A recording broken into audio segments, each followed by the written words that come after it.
우리 다 함께 은혜 받고자 하는 말씀의 제목은 주를 사랑하라, 주를 사랑하라라는 제목으로 다 함께 예비하신 은혜를 받기로 원합니다. 사람의 영역은 몇 가지입니까? 잘 알다시피 세 가지 영역입니다. 영과 혼과 육입니다. 이 순서를 뒤바꾸는 것은 지혜롭지 못한 표현입니다. 육과 혼과 영이다 이렇게 표현을 할 수도 있겠지만 가능하면 영과 혼과 육으로 사용할 수 있기를 바랍니다. 왜냐하면 영이 없는 혼과 육은 그야말로 허무요 무익한 것입니다. 따라서 사람에게 있어서 가장 중요한 영역은 무엇이냐라고 우리가 생각하고 묻는다면 그건 두말할 나위 없이 영의 영역입니다. 그런데 현실에서의 삶은 영은 온데간데가 없이 살고 있습니다. 전부 혼과 육에 관한 이야기고 혼과 육을 위한 것들입니다. 살아가는 데 있어서 혼과 육을 배제시키자는 얘기는 아닙니다. 그러나 우선순위에 있어서 그것이 전부가 되거나 그것이 우선이 되어지면 문제가 있다라는 이야기입니다. 영이 우선이요 먼저요 그 다음에 혼과 육이 되어질 수 있기를 바랍니다. 이 순서를 뒤바꾸면 그 삶은 혼란입니다. 상당히 문제적 삶을 자초하게 되는 겁니다. 그렇다면 영의 영역에 있어서 가장 중요한 관건은 무엇입니까? 그것은 두말할 나위 없이 주님을 사랑하는 것이 가장 중요한 겁니다. 그래서 영에 관한 이야기가 나오면 곧 주님과의 사랑을 떠올리면 좋겠습니다. 주님과 사랑이 없는 영을 부르짖으면 의미가 없습니다. 하나의 교리요, 하나의 지식이요, 하나의 관념에 불과합니다. 그래서 영의 영역에 있어서 가장 빼놓을 수 없는 가장 중요한 관건은 언제 어디서나 누구에게나 바로 주님을 사랑하는 여부라는 사실입니다. 그렇다면 이쯤에서 한번 묻겠습니다.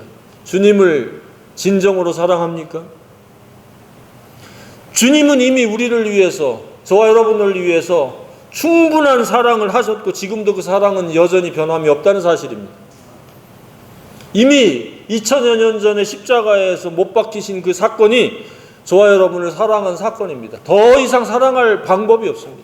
그거보다 더 나은 사랑, 그거와 비교할 만한 사랑은 어디서도 찾을 수가 없습니다.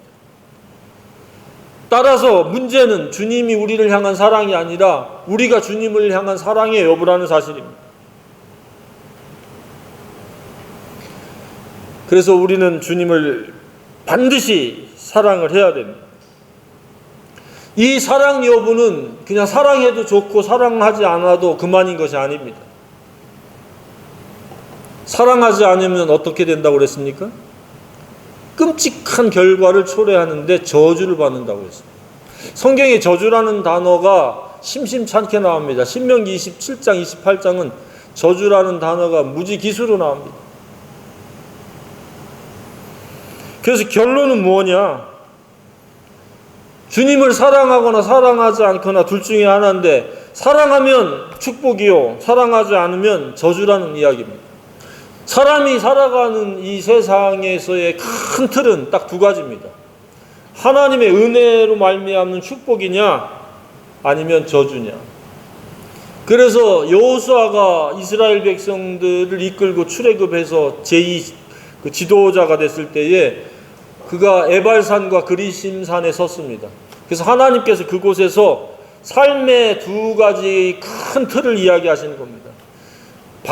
절반은 에발산에 가서 저주하고 절반은 그리심산에 올라가서 축복하라고 하나님께서 그렇게 명령을 하셨습니다. 시청각적으로 이스라엘 백성들에게 상기시키는 겁니다. 너희들의 태도 여부에 의해서 한 부류는 저주요, 한 부류는 축복에 임할 수 있다는 사실입니다. 오늘날 현대를 살아가는 저와 여러분의 생애도 틀림이 없습니다. 그것을 임상적으로 느끼고 깨닫고 분석을 하느냐 못하느냐에 차이가 있을 수 있고 그러한 분별력이 있거나 없거나 차이가 있을 수 있겠지만 하나님의 다루심은 바로 축복이냐 저주냐 딱 단순하게 두 가지입니다. 저와 여러분은 축복의 영역에 머물기를 원합니다. 그 누구도 그 무슨 이유 때문이든지 저주와는 상관없는 그런 삶을 우리는 살아내야 됩니다. 그것은 바로 주님에 대한 태도요, 주님을 사랑하는 여부라는 사실입니다. 그래서 우리는 주님을 사랑함으로 말미암아 축복을 받아서 하나님의 나라가 마음속에 임재하는 이 놀라운 은혜, 주인공들이 다 되어야 되는데, 그렇다면 주님을 사랑한다는 것은 무엇인가? 어떻게 하는 것이 주님을 사랑하는 것인지에 대해서 이 고린도전서의 결론을 지금 맺고 있습니다. 그러니까 고린도전서를 쓴 목적은 무엇입니까? 주님을 사랑하지 않기 때문에 여러 가지 역기능적인 것들이 초래된다. 더러운 일을 행하고 우상 숭배를 하고 그 높낮이를 따지고 계파를 만들고 뭐 여러 가지 은사가 네 은사가 크니 내 은사가 크니 서로 우위를 점하는 그런 다툼이 생기고 우상 숭배를 하고, 그러나 주님을 사랑하면 그런 모든 것들을 이기고 초월할 수 있다는 의미입니다. 그래서 결론 중에 결론이면서 가장 중요한 관건을 지금 말씀을 요약하고 있는 겁니다. 그래서 오늘 우리는 이 말씀을 주목을 해야 됩니다. 나는 제대로 주님을 사랑하고 있는가? 또 앞으로도 계속 주님을 사랑하고자 하는 그러한 강력한 소원을 갖는 그런 시간이 되어야 될 줄로 믿습니다. 자, 주님을 사랑한다는 것은 무엇이냐? 교회 공동체를 사랑하는 것이라는 이야기입니다. 지금 사도 바울이 할애하고 있는 이 권면과 끝인사가 보면은 가정교회, 집안에 있는 교회의 문화라는 말이 나오고 있고, 문화라는 단어가 5번이나 언급되어 있습니다. 교회 공동체, 지체들, 영적인 가족들을 살피면서 그들의 안부를 챙기라는 겁니다. 그들이 평안한지 두려움 속에 살아가는지 아니면 믿음을 팔아먹었는지 믿음의 굳건히 서 있는지 이런 안부를 챙기라는 이야기입니다. 그러니까 교회를 사랑한다는 것은 결국은 안부를 챙기는 것과 동의어로 봐도 됩니다. 그래서 우리가 매 주일 이렇게 모이는 것도 서로 안부를 챙기는 것 아닙니까? 하는 일은 잘하고 있는지, 몸은 건강했는지, 마음은 평안했는지, 그리고 주변 사람들을 위해서 중보기도를 하면서 그들을 품고 살았는지. 그런데 사도 바울의 그 안부의 범위는 대단히 넓고 광범위했습니다. 여기 본문에 보면 아시아의 교회들이 너희에게 안부를 전하고 그랬습니다. 고린도 교회를 거쳐서 아마 아시아로 간 그러한 형제 자매들, 지체들이 있었던 것 같습니다. 왜냐하면 고린도라고 하는 지역은 항구 도시고 로마의 관문과 같은 곳입니다. 그래서 많은 사람들이 무역 때문에 고린도항을 거쳐갑니다. 그래서 거기서 머물면서 신앙생활하다가 자기 지역으로 또 갔을 가능성이 높은데, 그냥 가고 끝나는 것이 아니라 안부를 챙기는 겁니다. 그러면서 아굴라도 나오고 브리스가와 그 집에 있는 교회가 주 안에서 너에게 간절히 문안하고 그랬습니다. 모든 형제도 문안하고 서로 문안하고 나도 너희들 문안하고 나도 승리 생활하는 것도 중요하지만 나와 함께한 교회 지체들의 성도들도 같이 승리해야 된다는 사실을 우리는 인식해야 된다고 믿습니다. 우리는 함께 한 몸이요 한 지체이기 때문에 그렇습니다. 그런데 여기서 재밌는 장면이 나옵니다. 아굴라와 브리스가, 아굴라는 자매요, 브리스가는 형제 남자입니다. 근데 그 당시의 문화로 볼 때는 항상 형제가 앞서는데 요 부분만은 자매가 앞섭니다. 아내가. 영적으로 아내가 훨씬 더 리더십이나 영성이 더 뛰어났었던 것이 아닌가라고 사람들이 추측을 합니다. 그래서 특별한 예외의 가정이었구나. 영성이라고 하는 것은 무조건 남자가 다 항상 우위에 있고 앞서는 것만은 아니다라고 하는 것을 엿보게 하는 그 대목입니다. 대부분의 가정은 남자가 영성이 뛰어나고 탁월하고 리더가 돼야 되지만 그렇지 아니한 경우도 있을 수 있다는 사실입니다. 누구든지 영성이 뛰어난 사람들이 리더가 되고 끌어가고 또 다른 사람들을 재생산하는, 제자 삼는 그런 사역에 쓰임 받아야 된다고 믿습니다.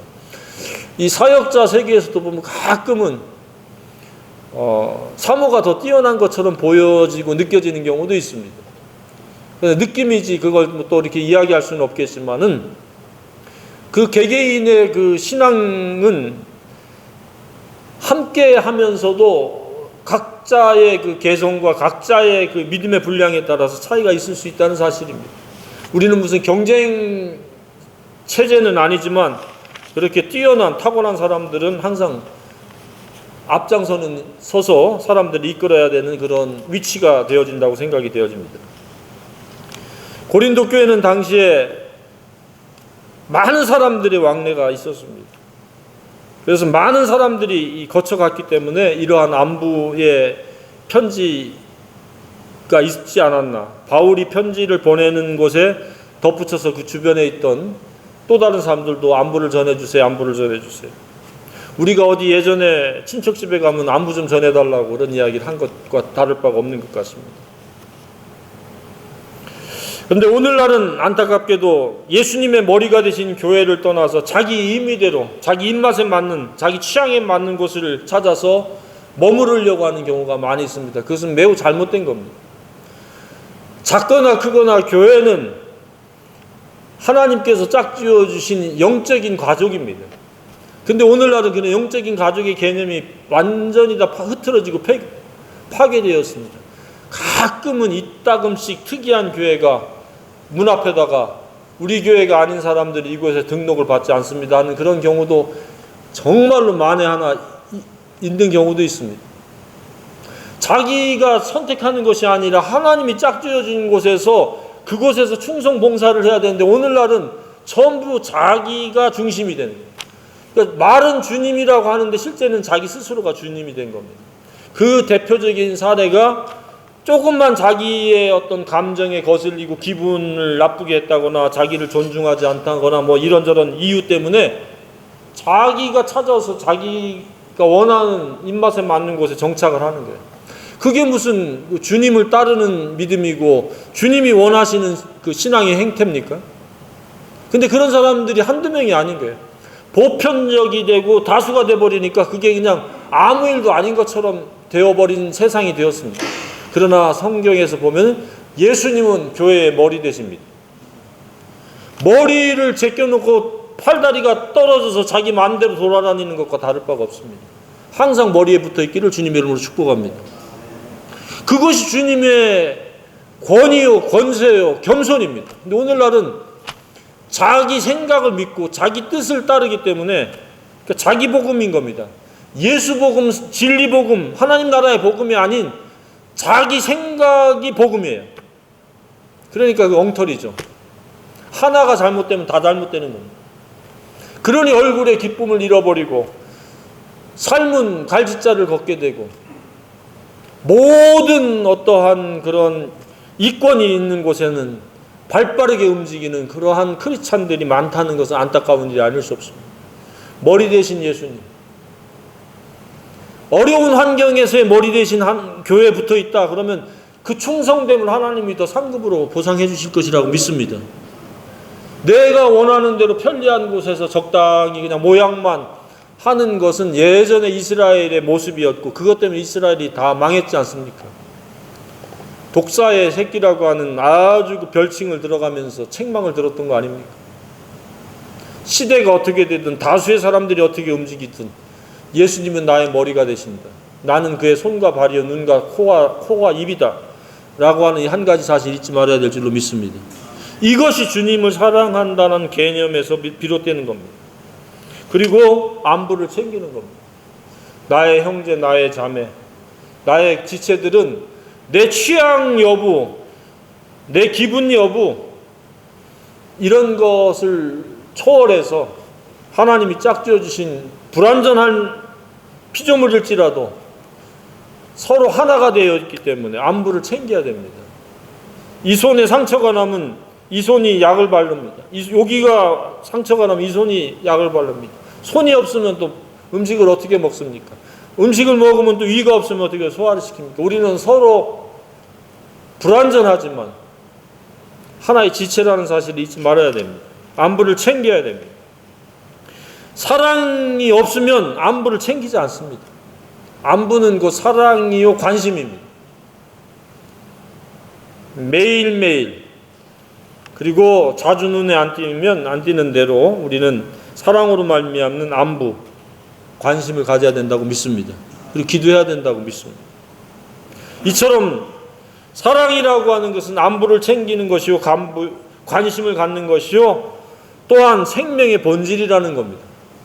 우리가 성경을 자세히 보면 영생이라고 하는 것은 곧 사랑의 품격과 사랑의 품행입니다. 하지만 이 사랑이 없거나 사랑에 대해서 무지하면 안부도 없고 관심도 없습니다. 형식과 모양과 거칠에 뿐인 그러한 신앙 행태를 띠게 되어 있습니다.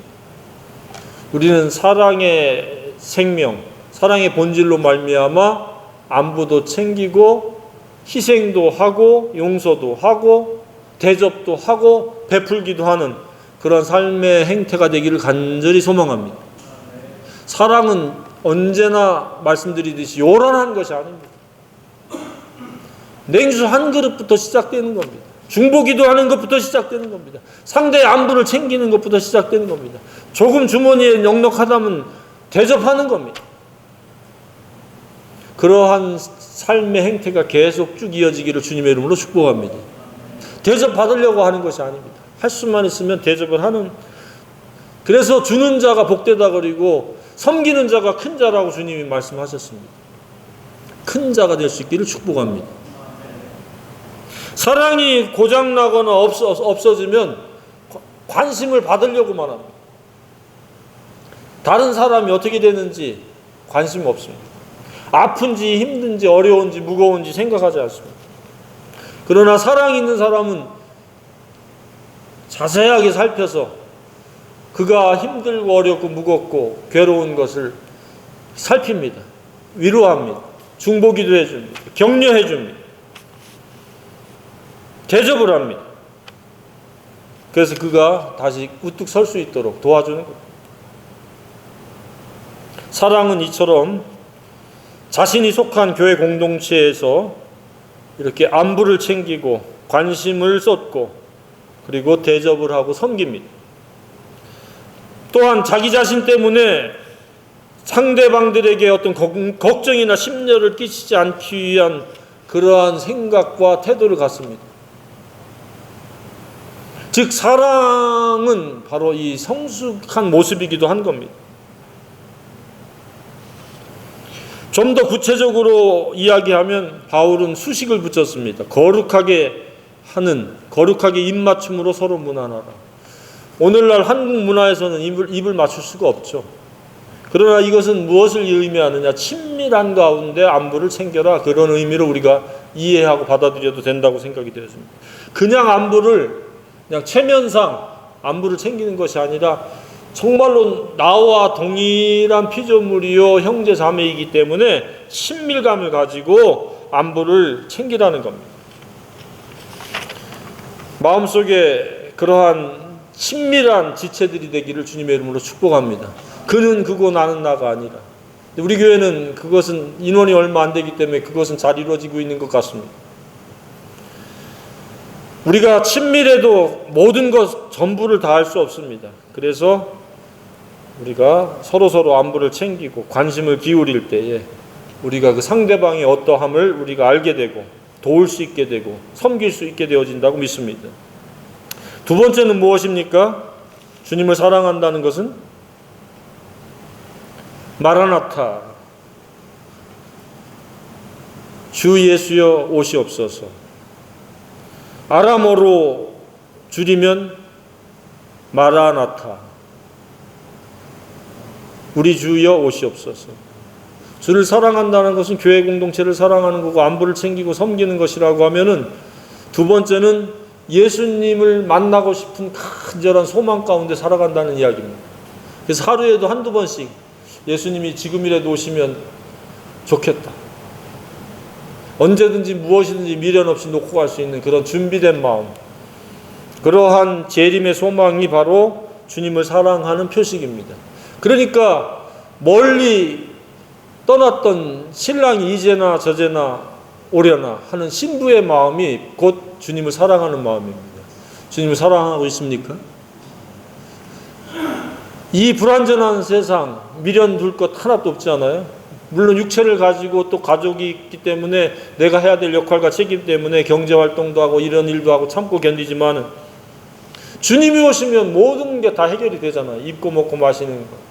질병으로부터도 완전한 그러한 벗어남, 질병과는 완전히 상관이 없이 살 수 있는 그런 은혜의 날이 오게 되는 건데, 주님은 공중으로 천사장의 나팔 소리와 함께 공중에 구름 타고 오신다고 그랬습니다. 그래서 믿는 자들이 들림을 받는다고 말씀을 하고 있습니다. 그런 소망을 갖기를 바랍니다. 저는 예수 믿자마자 가졌던 첫 번째 소원 중에 하나가 제 당대에 예수님이 오셔서 예수님을 맞이했으면 좋겠다라는 그러한 마음을 가지고 있습니다. 혹 그렇게 되지 않는다 할지라도 그 마음을 가지고 살아가야 됩니다. 예수님만이 온갖 문제와 죄악과 고통과 불행을 단숨에 한 번에 해결할 수 있는 분이기 때문에 빨리 오셔야 됩니다. 그래서 우리의 골치 아픈 여러 가지의 그 죄성과 문제들, 아픔들, 무거운 것들 다 해결해 주시고 만왕의 왕으로서 만민을 통치하시고 다스리셔야 된다고 믿습니다. 예수님만이 만왕의 왕이라고 말씀하시고 있습니다. 이쯤에서 다시 한번 스스로를 분별해 보시기 바랍니다. 나는 주님을 사랑하고 있는가? 어떻게 사랑하고 있는가? 형식적으로 모양뿐인 어느 특정 장소에 입출입하는 것으로 예수님 사랑하는 척하는 것은 아닌가? 말로만 사랑하는 것은 아닌가? 구체적으로 교회 지체들을 안부를 챙기고 관심을 쏟고 내가 섬기고 있는가? 짐을 나눠주고 있는가? 크고 작은 어려운 문제들이 있지만 그것을 충분히 참고 견디면서 극복하고 있는가? 예수님이 진정한 나의 머리가 되시고 주권자가 되시는가? 아니면 예수님을 배제시키고 내 스스로 내 생각을 앞세워서 살고 있지 않은가? 우리는 주님은 모든 것들을 꿰뚫어 보시고 중심을 보시는 분이십니다. 지난주에도 우리는 하나님의 최대 관심사는 우리가 하나님을 사랑하는 여부인가에 있다고 말씀을 드렸습니다. 이것을 신약에서 우리는 또 다른 각도에서 살펴볼 수 있는 대목입니다. 주님을 사랑해야 됩니다. 사랑하지 않으면 저주라는 이야기입니다. 불행을 당한다는 이야기입니다.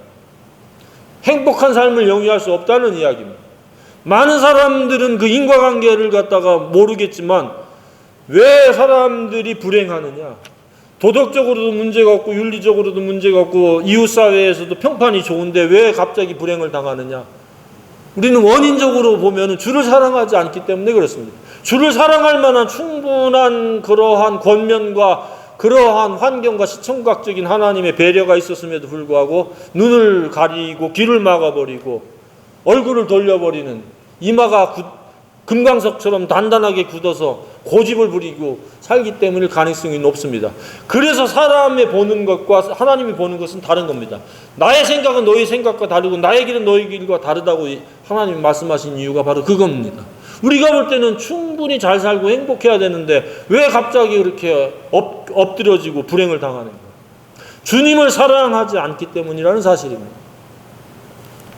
저와 여러분은 주님을 사랑하길 원합니다. 사랑해야 됩니다. 교회를 사랑해야 되고 재림에 대한 소망을 가져야 됩니다. 그렇지 않으면 우리는 불행을 자초하는 저주의 영역으로 넘어갈 수밖에 없는 그런 가련한 존재가 되어진다는 사실입니다. 그러면 사랑을 어떤 사랑을 해야 되느냐? 계시록 3장 20절에서 보면은 문 밖에 예수님에 관해서 예수님에 대해서 이야기하는 것은 사랑이 아닙니다. 그리고 차지도 덥지도 않는 사랑이 아닌 뜨겁게 열정을 가지고 계속된 사랑을 하라고 말씀을 하고 있습니다. 어쩌다 이벤트적으로 그냥 사랑하는 척하다가 또 냉담하게 돌아서는 것이 아니라 계속된 뜨거운 열정의 사랑을 하기를 주님이 원하고 계십니다. 열심을 내라라고 하는 말은 열정을 가져라. 어떤 열정? 주님을 사랑하는 열정을 가지라고 말씀을 하고 있습니다. 사탄은 계속해서 우리가 사랑하는지 마는지 애매모호한 그런 회색지대에 머물도록 계속 미혹하고 부추깁니다. 그리고 이런저런 일거리, 이런저런 고민거리, 이런저런 문제를 계속 우리에게 계속 던집니다. 그랬을 때 내가 감당해야 되고 처리할 일이면 빨리빨리 처리하면 되지만 내가 감당하지 못할 일이라면 주님께 맡기고 주님 사랑하는 데 몰두해야 된다고 믿습니다. 주님을 사랑하지 않고는 하나님 나라가 없습니다. 사랑을 순종하지 않고는 하나님의 나라는 요원한 그런 말장난에 지나지 않습니다. 하나님의 나라가 저와 여러분의 생애의 실제가 되기를 원합니다. 구체적으로 경험되어지기를 원합니다. 분명한 옳음에 의한 평안이 있고 즐거움과 기쁨이 있기를 원합니다. 그런 사랑은 뜨거운 사랑이요 변치 않는 사랑인 줄 믿습니다. 주님은 우리에게 이미 변치 않는 사랑을 하시고 있습니다. 우리도 그에 부응하는 뜨거운 사랑을 한다면 사랑과 사랑의 부딪힘, 연합은 이루 말할 수 없는 능력이요 생산적인 그러한 하나님 나라 확장에 쓰임받는 결과를 만들어낸다고 믿습니다. 그런 뜨거운 사랑으로 세상을 변화시키는 이 시대의 하나님의 사람, 하나님의 자녀, 예수님의 제자여 친구가 다 되시기를 주님의 이름으로 축복합니다.